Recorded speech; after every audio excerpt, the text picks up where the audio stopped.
이제 12월이고 이제 겨울도 들어섰고 해서 또 오늘 여러분들과 나눌 말씀과도 유관하기 때문에 시 하나를 올려드리겠습니다. 안도현 씨라는 시인이 쓴 시인데 제목이 스며드는 것이라는 시인데 내용은 좀 뜻밖의 내용이죠. 근데 주의가 하나 있습니다. 주의. 이 시를 읽고 난 다음에는 여러분들이 밥도둑이라는 그 개간장을 아마 못 드실 경우도 있습니다. 그러니까 마음의 준비를 하고 이제 흘러 올라가는 이 시를 좀 담담히 해서 음미하면서 묵상하면서 한번 저랑 같이 보실까요? 꽃게가 간장 속에 반쯤 몸을 담그고 엎드려 있다. 등판에 간장이 울컥울컥 쏟아질 때 꽃게는 뱃속에 알을 끼안으려고 꿈틀거리다가 더 낮게 더 바닥 쪽으로 웅크렸으리라. 버둥거렸으리라. 버둥거리다가 어찌할 수 없어서 살 속으로 스며드는 것을 한때 어스름을 꽃게는 천천히 받아들였으리라. 껍질이 딱딱해지기 전에 가만히 알들에게 말했으리라. 저녁이야. 불 끄고 잘 시간이야.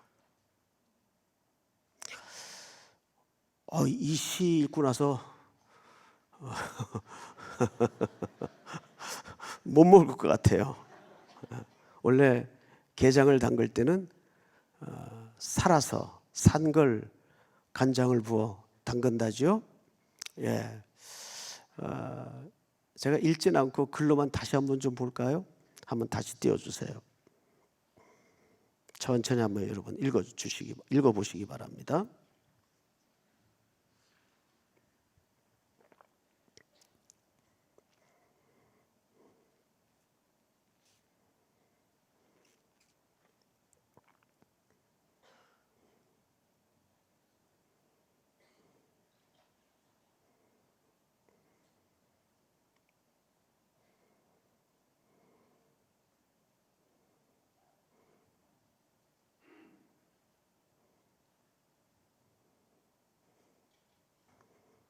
그 인터넷으로 들으면 방송사고인 줄 알겠어요.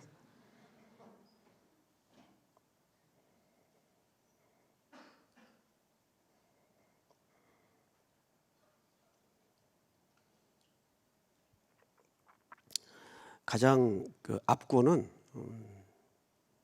알들에게 이제 꽃게가 얘기를 하는 거죠. 저녁이야. 불 끄고 잘 시간이야.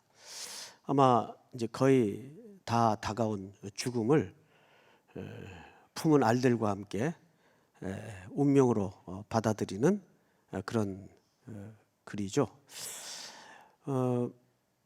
참 시인이라는 직업이 놀라워요, 그죠?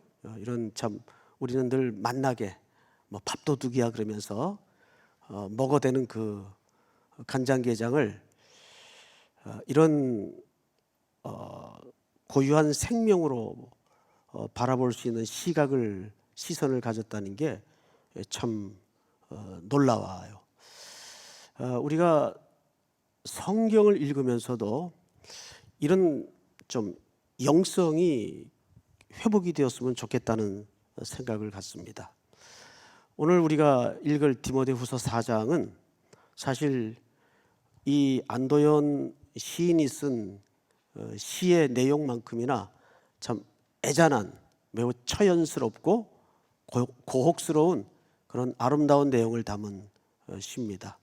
그래서 저는 언젠가 한번 이 본문을 가지고 디모데 4장 후서 4장 전체를 설교하면서 이 부분을 저는 이렇게 이름 붙였던 기억이 납니다. 백조의 노래. 백조의 노래. 백조는 그 자태도 아름답지만 백조의 가장 그 신비로운 특징이 뭔지 아세요? 백조는 죽기 전에 매우 고혹스럽고 깊은 슬픈 아름다운 울음을 남기고 죽는 새입니다. 누군가 그 백조가 죽기 전에 남기고 가는 울음소리를 들어본 자는 얼마나 그게 슬프디 슬프고 아름다운지 가슴에 각인이 돼서 평생 잊을 수가 없어요.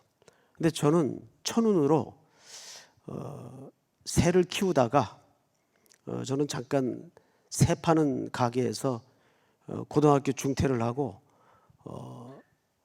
새를 잡고 새를 키우고 새를 판 적이 있어요. 그 백조를 1년째쯤 만나게 되는데 그 죽기 전에 한번 그렇게 울더라고요. 자태도 아름답지만 그 죽기 전에 새가 남기고 간 울음소리는 오늘 바울의 이 참 역사의 울림만큼이나 공명이 큰 아름다움을 담고 있습니다. 오늘 사도 바울은 디모데후서 우리 4장을 한번 볼까요? 몇 절만 끊어서 교독을 하고 말씀을 좀 이어가도록 하겠습니다. 9절부터 저하고 교독을 할 겁니다. 너는 어서 속히 내게로 오라. 시작. 데마는 이 세상을 사랑하여 나를 버리고 데살로니가로 갔고, 그레스게는 갈라디아로, 디도는 달마디아로 갔고, 누가만 나와 함께 있느니라. 네가 올 때 마가를 데리고 오라. 그가 나의 일에 유익하니라. 두기고는 에베소로 보내었노라. 네가 올 때 내가 드로아의 가보의 집에 둔 겉옷을 가지고 오고 또 최근 특별히 가죽 종이에 쓴 것을 가져오라.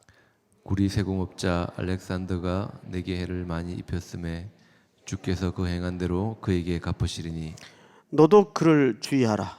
그가 우리 말을 심히 대적하였느니라. 내가 처음 변명할 때에 나와 함께한 자가 하나도 없고 다 나를 버렸으나 그들에게 허물을 돌리지 않기를 원하노라. 주께서 내 곁에 서서 나에게 힘을 주심은 나로 말미암아 선포된 말씀이 온전히 전파되어 모든 이방인이 듣게 하려 하심이니 내가 사자의 입에서 건짐을 받았느니라. 다 같이 18절 시작. 주께서 나를 모든 악한 일에서 건져내시고 또 그의 천국에 들어가도록 구원하시리니 그에게 영광이 세세무궁토록 있을지어다. 아멘. 아멘. 아시는 것처럼 이 디모데후서라는 책은 AD 66년에서 67년 사이에 바울이 그 네로 황제의 치하에서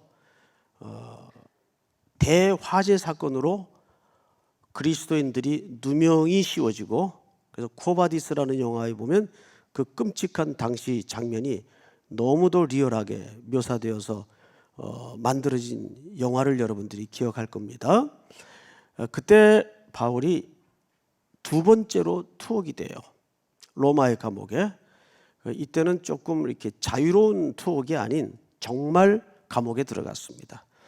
1차 때는 조금 그 가택 연금 수준으로 조금은 자유로웠는데 2차 투옥 때는 네로 치하에 서슬퍼렀던 시대였기 때문에 아주 로마 감옥은 3단계로 돼 있죠. 상옥, 중옥, 하옥. 하옥은 제일 지하 감옥을 얘기하는데 거기에는 습기가 많이 배어 올라옵니다. 그리고 다 사슬을 묶어서 가두어 놓죠. 그리고 거기에는 이제 겨울을 앞에 두고 있기 때문에 그 지중해 바다의 찬 기온이 그대로 뼛속을 뚫고 들어와요. 이쯤 바울의 나이도 이제 꽤 먹었어요. 이제 노인이 지하 3층 하옥에 가두어져서 이제 딱딱하게 굳어오는 눈, 점점점 보이지 않는 시력, 그리고 이제 이 글을 사실상 대피를 시킵니다. 그러나 바울의 내용이기 때문에 우리 바울이 쓴 거라고 말할 수 있겠죠. 문제는 바울이 이 투옥이 어쩌면 내 인생의 마지막 시간이겠구나를 암시하고 있어요. 알고 있어요. 우리 몇 절을 보시냐 하면 디모데후서 4장 6절을 보세요. 6절. 전제와 같이 내가 벌써 부어지고. 자, 이 말이 무슨 뜻인가 하면 전제라는 것은 구약의 희생 제사 중에 한 종류를 얘기합니다. 때문에 이 전제라는 제사는 세 가지 특징이 있습니다. 첫째는 반드시 희생 제물이 드려지는 제사예요. 그래서 희생 제사입니다. 전제는 옛날 성경에는 관제와 같이라고 되어 있죠.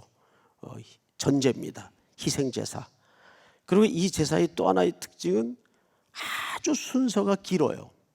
그리고 순서마다 아주 엄중한 절차를 갖고 있습니다.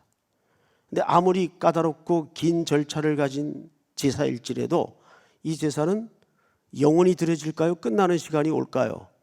끝나는 시간이 옵니다. 언제 끝이 나냐 하면 제사가 끝날 쯤을 알리는 몇 가지 신호가 있어요. 저 뒤에 문이 열립니다. 그러면 제사장이 이런 그릇에다가 포도주를 갖고 중앙 통로로 걸어 들어와요. 그러면 이미 이 앞 제단에는 뭐가 받쳐져 있겠죠. 죽어서 각이 떠드려진 제단에 제물이 받쳐져 있습니다. 그러면 이제 이 제사의 종료를 알리는 사인으로서 제사장은 조심조심 융기에다 담아 가지고 들어온 포도주를 그 제물 위에 이렇게 부어요. 이렇게 제가 닦고 갈게요. 그러면 비로소 이 제사는 끝이 나는 거예요. 지금 바울이 그 얘기를 하는 겁니다. 6절을 다시 보세요. 전제와 같이 내가 벌써 부어지고. 자, 그럼 이 말이 갖는 함의는 뭐죠? 어쩌면 이 두 번째 로마 감옥의 투옥이 내 인생의 마지막 시간이 될 수도 있겠다. 이거를 영적으로 맑게 깨어 기도하던 사람은 알까요? 모를까요? 압니다. 알아요. 그래서 이런 얘기를 해요. 6절을 보시면 내가 벌써 부어지고. 이제 자기를 뭘로 묘사한 거죠? 놀랍게도 하나님 앞에 다메스커스 언덕에서 부활의 주님께 붙들려 어떻게 되는 거죠? 복음의 포로가 된 그 순간부터 자기를 뭘로 묘사한 겁니까? 긴 제사로 묘사를 한 겁니다. 그리고 자기는 그 제사에 드려진 제물로 묘사를 한 거죠. 이제 그 길고 험했던 여정의 제사가 이제 끝나가고 있다. 그걸 직감한 거예요. 그래서 벌써 부어지고 뭐라 그랬어요? 나의 떠날 시각이 가까웠다. 여러분, 여기서 어디에도 죽음, 종말, 끝장이라는 표현이나 개념을 담은 단어를 일체 쓰지 않아요. 사실상 이것은 죽음을 직감한 건데 그런 뉘앙스가 홀이라도 담아진 표현을 일절 쓰지 않아요. 오로지 한 단어를 씁니다. 아날로세우스, 떠나다. 이 디파처를 얘기합니다. 우리 공항 가면 이륙 장소를 뭐라 그래요? 디파처. 바울은 여기서 이 얘기를 하고 싶은 겁니다.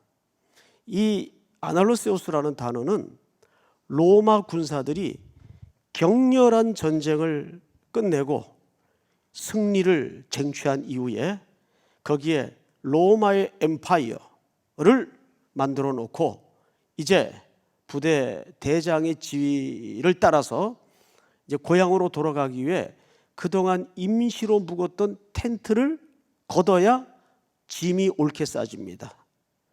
그 텐트를 어떻게 걷죠? 텐트를 걷는 데는 텐트를 칠 때 바로 완전히 역순으로 텐트를 걷습니다. 그러면 제일 먼저 해야 될 일이 뭐냐면 텐트를 양쪽에 당겨서 팽팽히 공간을 만들고 유지시켰던 그 줄, 이 줄을 제일 먼저 풀어요. 그러면 텐트가 어떻게 되죠? 폭삭 무너집니다. 그래서 사도 바울이 고린도서에서 뭐라 그랬어요? 이 육신 장막이 무너지면 손으로 짓지 않은 새집이 덧잎이 우나니. 그러니까 여기서 말하는 텐트, 여기서 말하는 장막은 우리 임시로 머물고 있었던 이 연약하고 유한했던 육체를 얘기하는 거예요. 그 장막이 무너져야 새집이 덧잎이 옵니다. 그래서 이 장막을 무너뜨리기 위해서 제일 먼저 하는 일이 묶었던 줄을 풀어요. 이게 아날로세우스예요. 이 줄을 풀 때 병사들은 어떤 마음으로 풀까를 한번 상상을 해보시라고요. 어떤 마음으로 풀까요? 죽지 못해 푼다. 마지못해 푼다. 어쩔 수 없이 푼다. 소풍을 앞둔 소년의 설레임처럼 푼다. 몇 번일 것 같아요? 에? 무누라 많아죠. 4번. 왜? 이 장막이 무너지고 짐이 싸지면 병사들은 어디로 가는 겁니까? 오늘도 내 어머니가 더운 밥을 해놓고 이 자식 살아 돌아오려나 기린목이 되어서 기다리는 고향집으로 돌아가는 거예요. 그러니까 병사들이 생과 사를 넘나드는 전쟁을 끝내고 승리의 소식을 가지고 임시로 묵었던 텐트의 줄을 풀 때 어떤 기분으로 푸나 이 말이에요. 설레이는 마음으로. 야, 이제 고향으로 돌아간다. 근데 바울이 그 개념을 늘 마음속에 사모하고 있었어요. 나는 이제 죽는 게 아니라 죽음이라는 관문을 넘어 누구에게로 간다? 내 아버지에게로 간다. 내 아버지에게로 간다. 내 아버지 집으로 나는 돌아간다. 그 시간이 내 앞에 다가와 있다. 그 얘기를 하는 거예요. 자, 그러니 지금 사도 바울의 이 종말론적 삶의 시간과는 굉장히 지금 임박해 있어요. 임박한 상태에서 바울이 오늘 3가지를 간절하게 디모데에게 글을 쓰는 겁니다. 놀랍게도 이 디모데 전후서라는 이 책명은 보통 글 쓴 그 사람의 이름을 따서 무슨 바울 서신이든지 이렇게 얘기를 하는데 바울이 쓴 서신은 맞아요. 그런데 이 책 제목을 누구 기준으로 붙인 겁니까? 수신자 기준으로 붙인 거예요. 이 글은 누가 받아 읽어보게 돼 있어요? 디모데가. 그래서 디모데 전서 후서로 이름을 붙인 거예요. 그러면 지금 이런 구도가 생성이 된 거죠. 바울이 누구에게 이 글을 써서 부탁하고 있습니까? 디모데에게 이 글을 써서 부탁하고 있어요. 근데 그 부탁 속에 오늘 겨울이 오기 전에 지금 로마의 감옥에 가두어서 바울과 디모데 사이에는 뭐가 있어요? 지중해 바다가 끼어 있어요.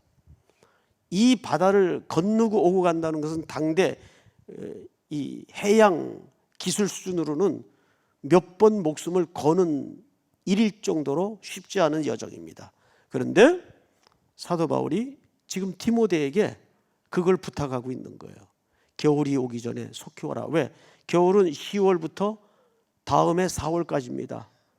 바울은 이 백길을 수도 없이 다녀봐서 이 백길이 사도행전 27장의 경험대로라면 그 겨울 무리하게 항해를 하다가 무슨 풍랑을 만났죠? 유로굴로 풍랑을 만났어요. 그 경험도 갖고 있기 때문에 이 겨울바다 항해가 얼마나 목숨을 담보해야 될 만큼 위험한 백길인가를 바울이 알고 있어요. 그래서 디모데에게 무엇이 오기 전에, 겨울이 오기 전에. 그러면 지금 사도 바울에게는 3중의 겨울이 다가오고 있어요. 인생의 겨울이 다가오고 있어요. 그렇죠? 감옥이라는 환경적 겨울이 다가와 있어요. 그리고 계절의 겨울이 다가오고 있어요. 우리 인생은 어떤가요? 누구나 이 겨울을 한 번쯤 맞아야 됩니다. 바울은 이 3중의 겨울 앞에 사랑하는 아들격인 제자 디모데에게 무언가를 간절하게 3가지를 부탁하고 있어요. 이 겨울이 오기 전에 내게 속히 오라. 이제 그 이야기를 오늘 이 깊어가는 겨울밤에 여러분들과 나눔으로써 한번 생각을 해보자고요. 그림 하나를 좀 볼까요? 그림 하나. 이거 어느 분이 그린 그림인지 조금 학교에서 공부하신 분들은 아시죠? 이 누구 그림입니까? 네, 피카소. 그 유명한 그림이죠. 근데 이 그림을 잘 보시면 점점점 소가 변모되고 있죠. 그렇죠? 예, 그리고 제일 첫 번째 그림과 마지막 그림을 비교해 보세요. 마지막 그림. 마지막 그림은 여러분들이 보는 위치에서 어느 쪽이 되나? 예, 오른쪽 제일 하단부가 되겠죠. 그리고 왼쪽 상단부에 소가 점점점 변화돼서 하단부 저 희미한 선으로 묘사 처리가 됐습니다. 이게 이제 유명한 피카소의 그림의 발전 과정인데, 여기서 우리가 읽어낼 수 있는 메시지가 뭘까요? 점점 비본질적인 것들은 덜어내는 거예요. 그렇죠?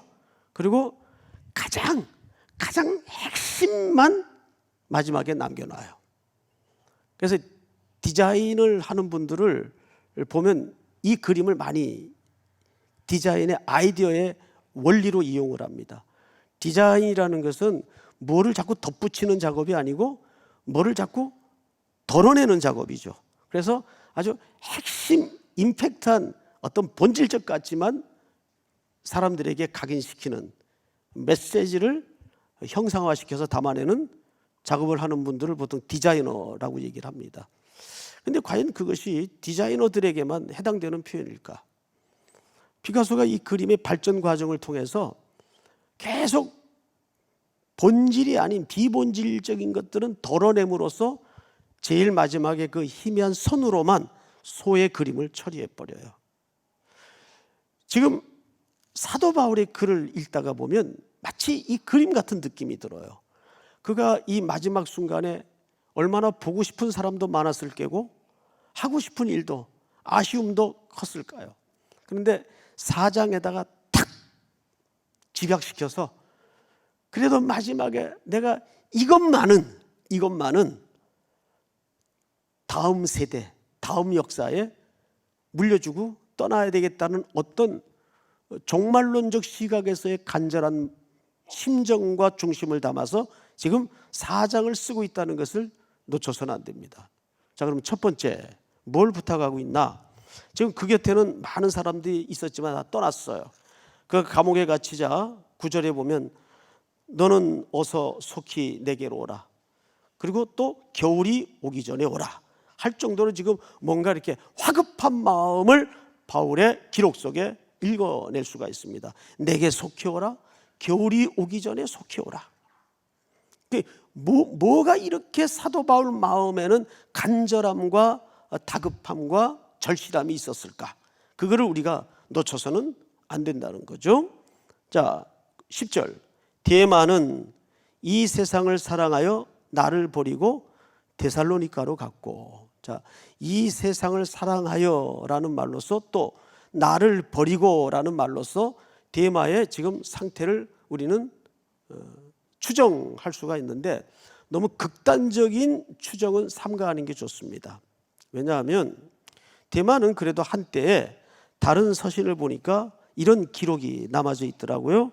골로새서에 보면 사랑을 받는 의원 누가와 또 데마가 너희에게 문안하느니라. 그래도 한때는 이 골로새서가 AD 61년도에서 62년도에 쓰여졌고 이 디모데후서가 66년도에서 67년도 이후에 쓰여졌다면 한 5, 6년 전에는 적어도 데마는 누구의 동역자인 것만이 틀림없어요. 누가와 사도 바울의 동역자인 것만은 틀림없어요. 맞죠?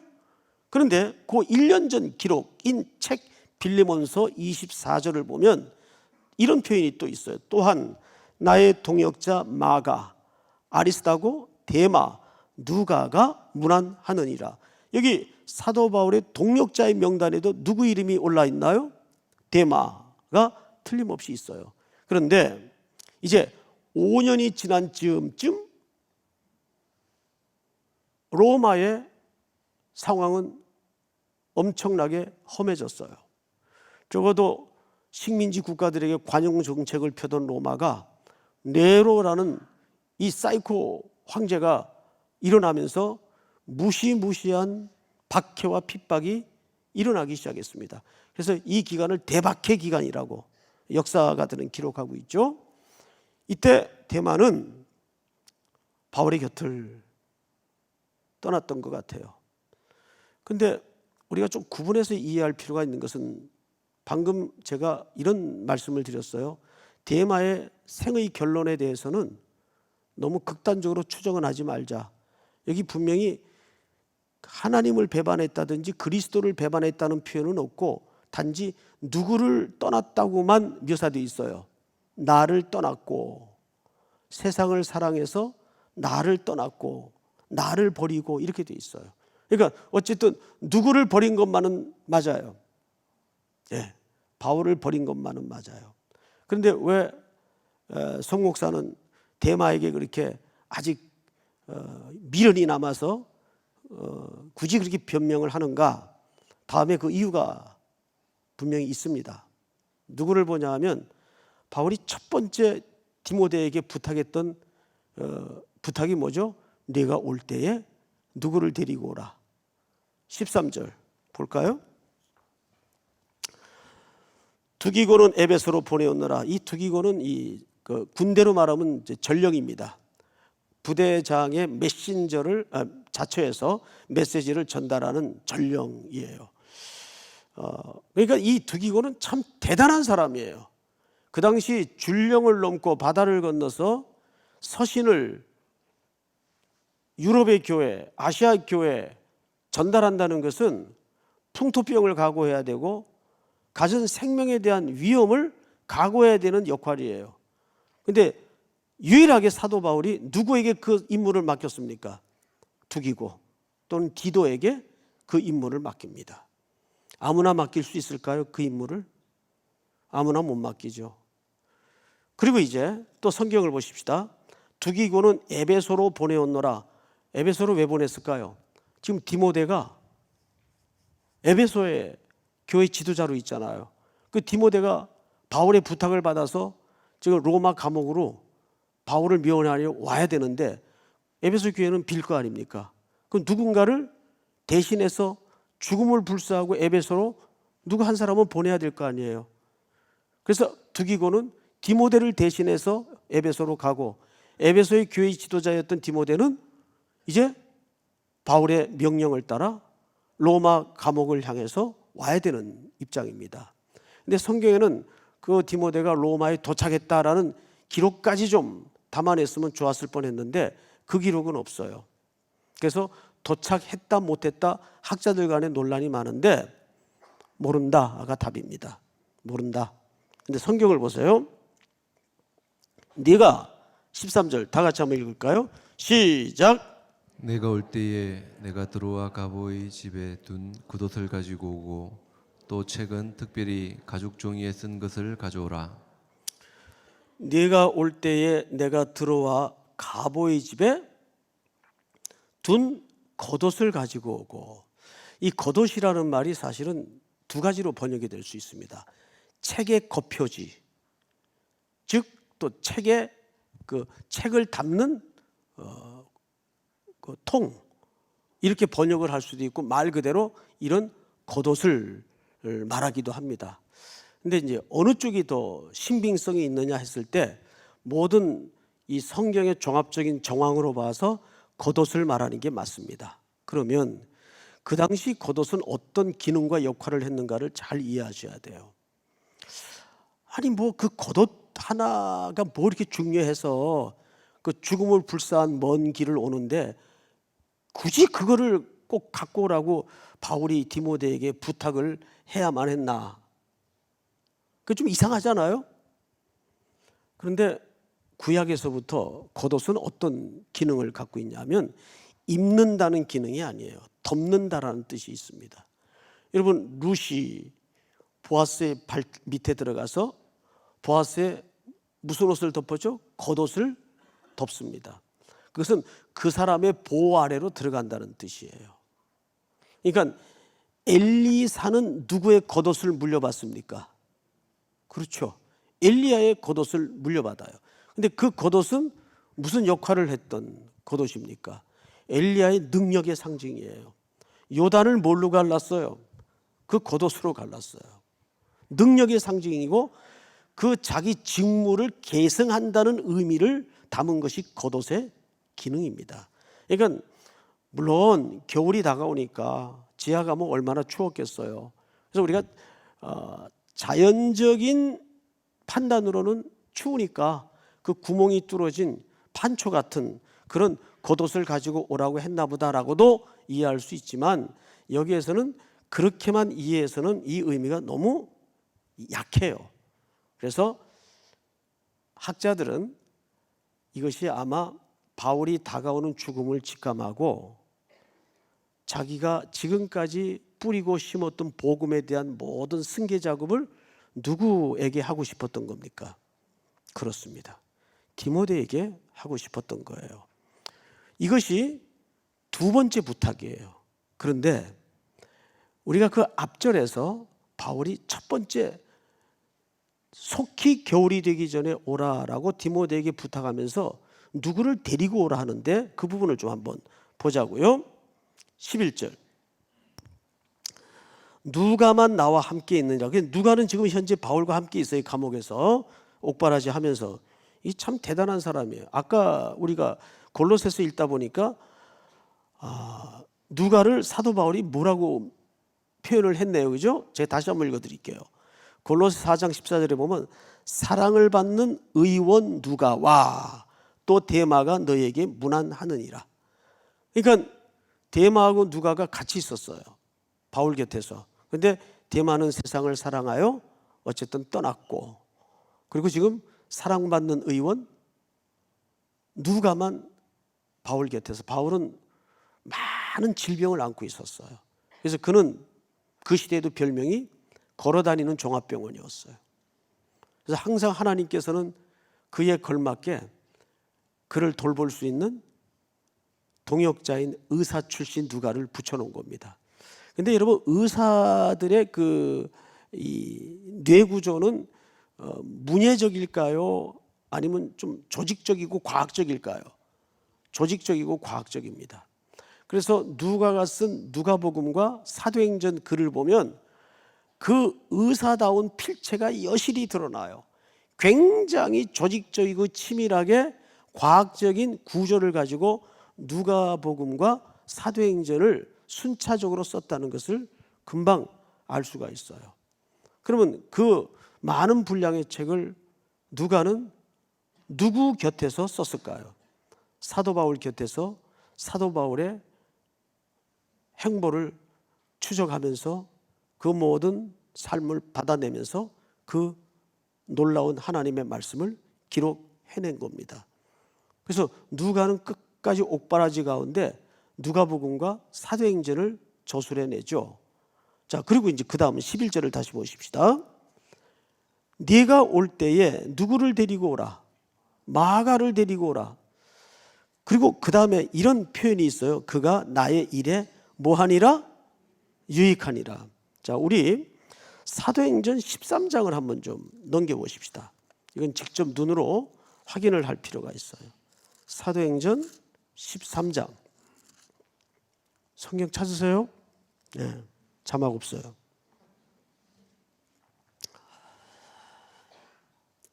(13절)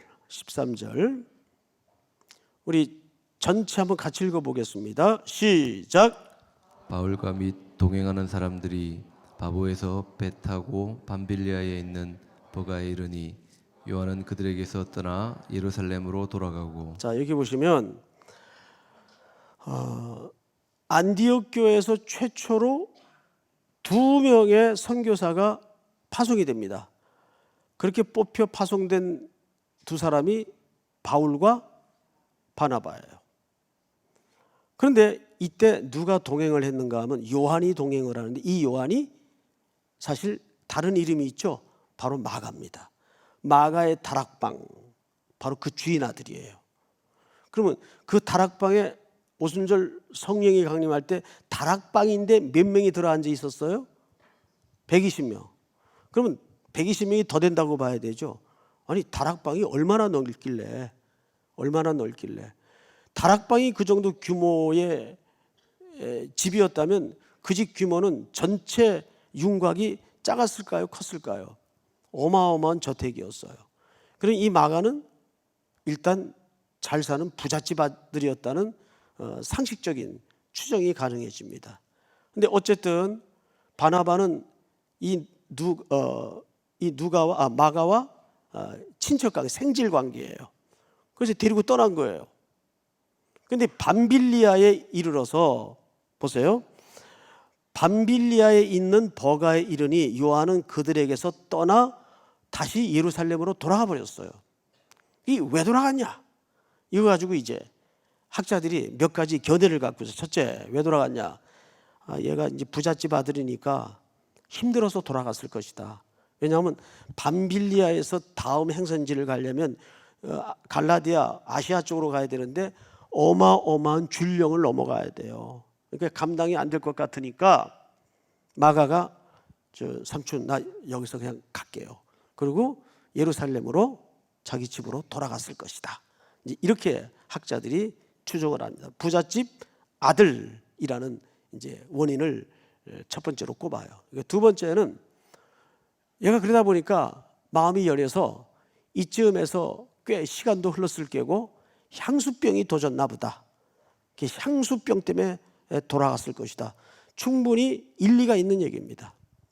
여러분 선교사님들이 선교 떠나서 1년 동안은 정신없어서 못 느끼는데 좀 안정이 되고 2년째 들어갈 때 제일 무서운 병이 호흡식이에요. 향수병이에요. 이거는 사람을 아주 무너뜨려요. 그건 외국에서 살아본 사람들은 이 향수병이 얼마나 무서운지 알아요. 참 우울증에 걸려 있게 됩니다. 그래서 향수병 때문에 돌아갔을 것이다. 세 번째는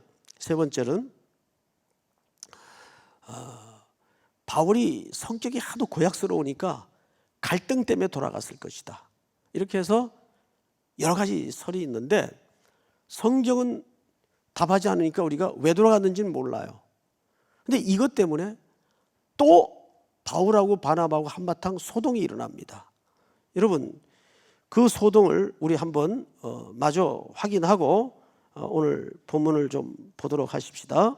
몇 절을 보시냐면 15장 36절을 보세요. 15장 36절 사도행전. 며칠 후에 바울이 바나바더로 말하되 우리가 주의 말씀을 전한 각 성에 다시 가서 형제들이 어떠한가 방문하자 하고 37절 시작. 바나바는 마가라는 요한도 데리고 가고자 하나 바울은 밤빌리아에서 자기들을 떠나 함께 일하러 가지 아니한 자를 데리고 가는 것이 옳지 않다 하여 39절 시작. 서로 심히 다투어 피차 갈라서니 바나바는 마가를 데리고 배 타고 구브로로 가고 바울은 신라를 택한 후에 형제들에게 주의 은혜의 부탁함을 받고 떠나 수리아와 길리기아로 다니며 교회들을 경고하게 하니라. 자, 여러분 1차 선교 때 어떤 이유인지 모르겠는데 자기의 일행들과 사역을 중단하고 돌아가 버린 이 철없었던 마가를 그래도 바나바는 어질고 착한 사람이기 때문에 한 번 더 기회를 줍시다 이렇게 된 거죠. 그런데 이런 자에 바울이 거절합니다. 근데 사실상 누가 선배예요? 바울하고 바나바하고. 바나바가 훨씬 선배죠. 나이도 많고. 근데 바울도 한 성격 했던 것 같아요. 선배님 안 됩니다. 얘는 기회 줄 이유가 없습니다. 근데 이때 이상하게 바나바도 양보를 안 해요. 어떻게 사람을 그렇게 함부로 내치냐. 둘이 대판 싸워요. 얼마나 크게 싸웠는지 성경에까지 기록되어 있어요. 싸운 내용이. 이때 둘이 헤어집니다. 헤어져서 각각 바나바는 그 요한 마가를 데리고 떠나고 바울은 새로운 커플을 찾았어요. 신라를 데리고 갈 길을 간 거예요. 그리고 이후에 두 사람, 이 두 일행은 성경에 만날 일이 없었어요. 그러다가 지금 죽음이 거의 임박했을 즈음에 바울이 디모데를 속히 오라 그러면서 너 올 때 꼭 누구를 데리고 오라? 마가를 데리고 오라. 그는 내 일에 뭐하니라? 유익하니라. 유익하니라. 바울도 변했고 마가도 변했다는 얘기예요. 근데 그렇게 만났을 마가는, 다시 재회가 이루어졌을 마가는 어떤 유익을 끼쳤나요? 어떤 유익을 끼쳤어요? 복음서를 썼잖아요. 그래서 한 권의 성경책이 그 손에 의해서 기록이 됩니다. 복음서를 쓰잖아요. 그러니까 우리는 인간은 찌그덕 갈등하고 싸우는 것 같지만 다 하나님이 어떻게 하세요? 위에서 하나씩 쭈무르고 만들어 가세요. 그러니까 걱정하지 마세요. 우리가 인간적으로 그걸 자꾸 풀려고 그러면 더 상처만 덧나고 풀어지지도 않아요. 하나님께 맡기는 거예요. 슬픔도 싸움도 갈등도 화해도 우리가 하는 거 아니에요. 바울은 이 마지막 순간에 그 마가를 데리고 오라 그럽니다. 자, 제가 아까 데마를 너무 단정적으로 생각하지 말라는 이유가 여기 있어요. 결국 마가도 어떻게 됐어요? 바울과 마지막에 냇물이 흘러 강물이 되고 강물이 흘러 바다에서 모이듯 서로 하나님의 나라의 우산 아래 동역자로 함께 쓰임받고 있다는 것을 우리는 확인하게 되잖아요. 어쨌든 과정 속의 데마는 바울을 떠나버렸어요. 근데 성경이 그를, 예수님을 버리고 하나님을 배반했다는 기록이 없는 한은 우리는 단정적인 극단적 결론은 유보해 두는 것이 성경에 대한 겸손한 태도입니다. 그거는 우리가 간사로 진장으로 수고를 하는데도 마찬가지예요. 이제 연말마다 장기 결석자들 정리를 해요. 이건 안 나오니까 다 잘라, 삭제해, 지워. 그런데 항상 인생이라는 게 그렇게 산술적으로 딱 떨어지는 법이 없어요. 그래서 끝까지 남겨두고 그래도 언젠가는 올 수 있으니까, 그러면 또 돌아 2년 있다가 저 다시 왔어요. 이런 경우가 있어요, 없어요? 있단 말이에요. 그래서 우리는 한 영혼에 대해서는 이렇게 하나님의 마음처럼 끈질긴 태도를 가지고 있어야 돼요. 제가 참 평생에 잊을 수 없었던 교훈 하나가 있어요. 40대 막 넘어서던 딱 40살이었을 것 같아요, 그때가. 어느 애기 엄마가 저 안양에서 애기 둘을 걸리고 업혀서 교회를 오는 거예요. 그게 얼마나 힘들어요. 차도 없이 전철 타고 버스 타고 이렇게 걸어서 오는 거예요. 그런데 목양실에 전사님 한 분이 데리고 왔어요. 웬일이시냐고 그랬더니 도저히 애들 데리고 어떻게 할 수가 없어서 가까운 집 근처로 이 자매님이 옮기시는데, 자기는 꼭 목사님 밑에서 신앙생활을 하고 싶고 말씀도 계속 듣고 싶은데 인사라도 드리고 가는 게 도리일 것 같아서 기도해달라고 왔다 그래요. 그래서 제가 아주 쿨하게 그게 맞다고, 집 가까운데 가는 게 맞다고, 멋있잖아요. 에? 지저분하게 붙잡지 않고. 그래서 이제 간절히 기도하고 돌려보냈어요. 근데 그 다음 주일날 왔어요 또. 그래서 어떻게 된 거냐 그랬더니 표정이 안 좋아요. 얘기를 안 해요. 그래서 전사님한테 물어봤더니 목사님이 쿨하게 그게 맞다고 그런 바람에 상처를 받았대요. 에? 어떻게 담임 목사님이 그래도 예의상으로도 한 번도 그렇게 붙잡지 않고 그게 맞다 그러냐고. 자기는 너무너무 교회 떠나는 게 속상하고 아쉬워서 기도라도 받고 떠나려고 왔는데, 그래서 절대 안 떠난다고. 그래서 온 거예요. 그래서 제가 내가 참 철이 없었구나. 이 성도들의 그 교회를 아끼고 사랑하는 마음을 정말 헤아리지 못했구나. 그래서 그 다음에는 경남 사천으로 이사 간 분도 오셔야 된다고. 실제. 그래서 그분 비행기 타고 왔다 갔다 했어요. 주일날을. 예. 크게 그때 제가 목회적으로 깨달았어요. 이 성도들을 아끼고 사랑하는 태도에 대해서 그때 제가 배운 거예요. 경남으로 한 분이 이사를 가는 거예요. 그래서 교회를 못 나오게 됐다고. 뭔 소리냐고. 오셔야 된다고.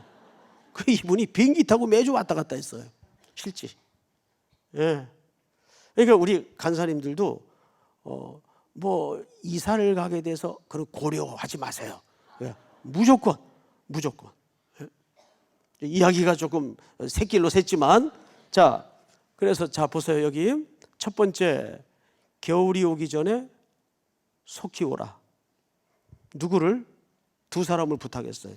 디모데 네가 빨리 와라. 두 번째는 올 때 마가를 데리고 와라. 그러면 이것은 단순히 교제하고 싶어서 인생 말년에 허허로우니까 과연 얼굴 한번 보자고 그 부탁을 했겠어요? 아니에요.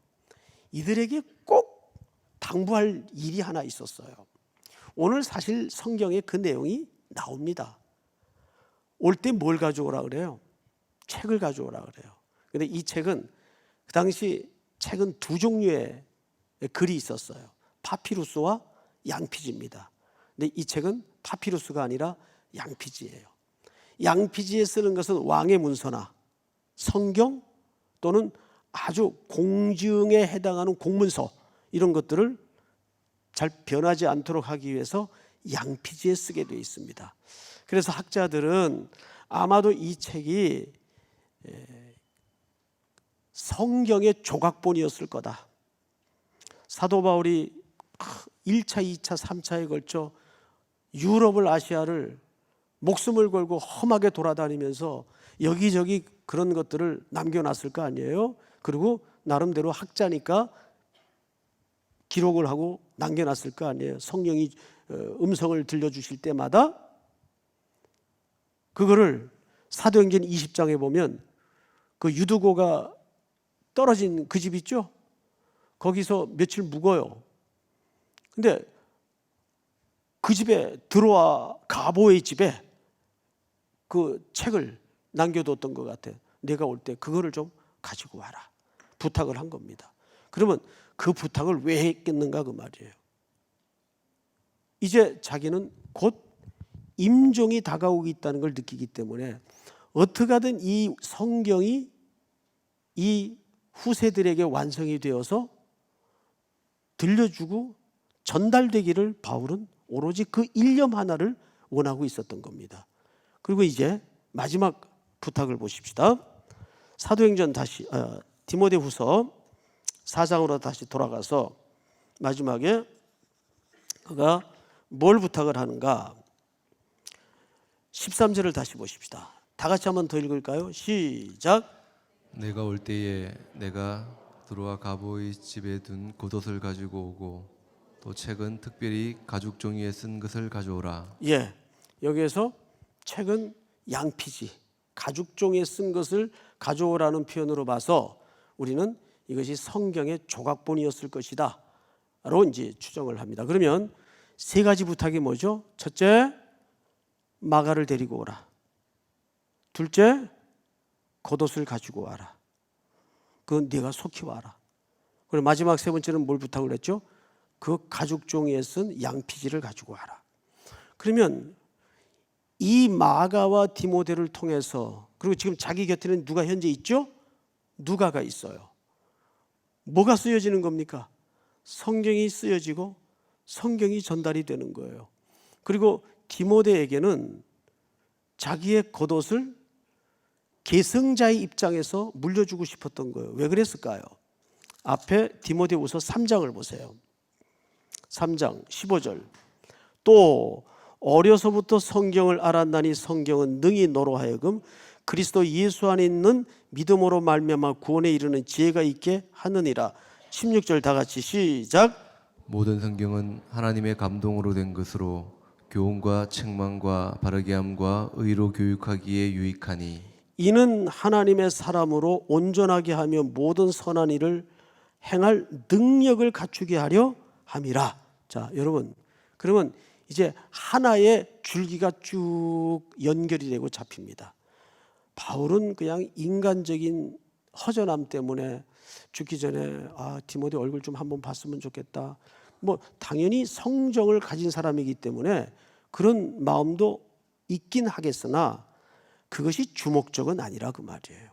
그는 디모데를 부르고 자기가 여기저기 다니면서 썼던 성경들 그리고 겉옷을 물려줌으로써 그 사역을 승계시키고자 하는 의도를 가지고 있었고, 마가를 데리고 오라 하는 것은 마지막에 그와의 화해를 위한 손을 내미는 작업도 되겠지만 그 마가를 통해서 성경이 쓰여져요. 그리고 이미 자기와 1차, 2차, 3차 선교 여행을 다니면서 가장 험한 옥바라지를 했던 누가복음과 그 사도행전의 찬란한 역사를 한 오리도 남기지 않고 펼쳐내는 쓰임받는 종이 되고 그 성경을 지금 우리가 보고 있잖아요. 이것이 사도 바울의 마지막 마치 엑기스 같은 죽음 직전에 본질만 붙잡는 사역의 고백을 통해서 이 놀라운 역사가 이루어지는 겁니다. 우리도 그래야 될 것 같아요. 겨울이면 아이들이 부르는 동요 중에 나무야 나무야 무슨 나무야 겨울나무야 눈 쌓인 언덕에 외로이 서서 그런 노래가 있어요. 겨울이면 모든 찬란하고 화려하고 과잉되었던 자연의 잎들을 다 떨구어내고 이제 새로움을 위해서 나무들이 나목이 됩니다. 우리 인생에도 이런 순차적 반복이 필요한 것 같아요. 그래서 한 해라는 매듭을 주신 것은 어쩌면 하나님에게 은총을 받은 거예요. 이제 12월을 시작하는 이 첫 금요일 밤에 여러분들이 자신의 남은 시간들, 앞으로 걸어가야 될 시간들을 돌아보면서 나는 마지막 오늘 이 밤에 나를 오라 소명하는 순간이 온다 할지라도 하나님 앞에 뭘 준비하다 설 것인가에 대한 집중적으로 기도 제목을 묻는 귀한 밤이 될 수 있기를 주님의 이름으로 축복합니다. 우리 찬양 하나 하죠. 찬양합니다.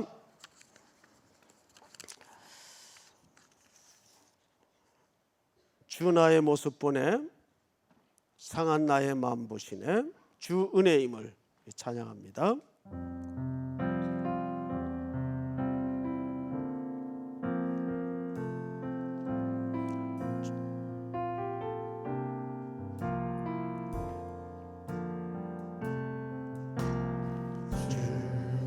내 모습 보내 상한 나의 마음 보시네 주 나의 눈물 안에 홀로 울던 마음 아시네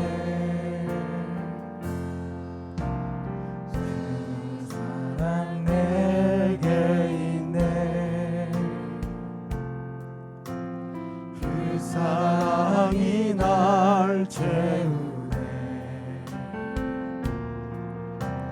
주내 내게 있네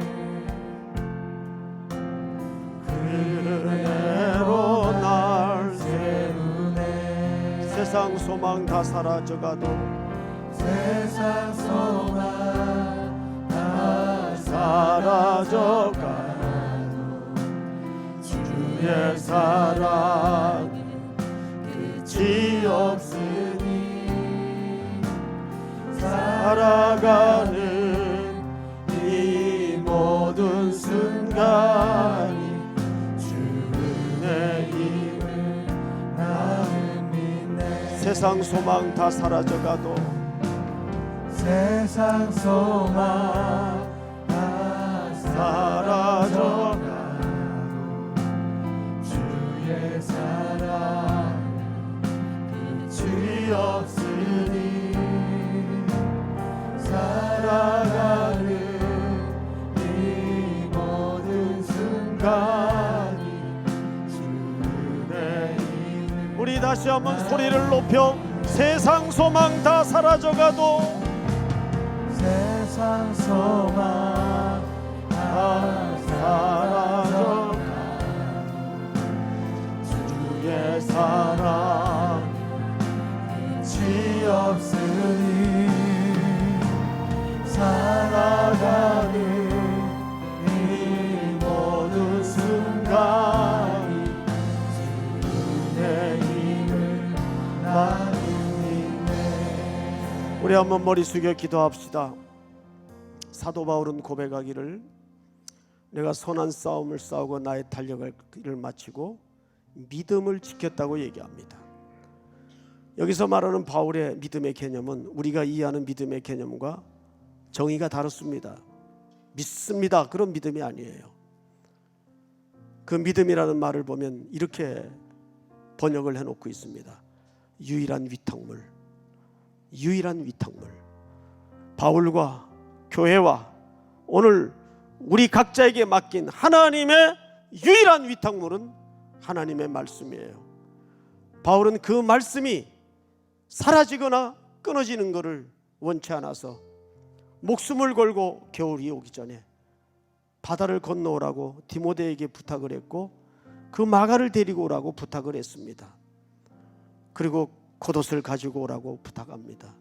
올 때 그 가죽 종이에 쓴 성경 조각들을 가지고 오라고 얘기합니다. 계속해서 이 살아있는 생명의 말씀이 다음 세대를 향해서 흘러가고 물줄기가 되어서 생명을 살려내는 하나님의 말씀이 되어야 되기 때문입니다.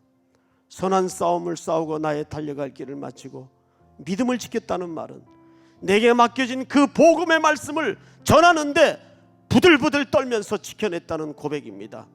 우리 3.1교회가 주님 다시 오시는 그날까지 땅끝까지 하나님께서 우리 교회에 맡겨진 위탁물, 유일한 위탁물, 둘도 있을 수 없는 위탁물, 내게 맡겨진 그 위탁물을 증거하는, 선교하는, 땅끝까지 선포하는 교회가 되게 하시고 우리의 남은 순례길이 될 수 있도록 우리의 결단과 결심이 새로 만들어지게 하여 주시옵소서 하는 마음으로 우리 한번 주여 부른 다음에 소리내어 기도합니다.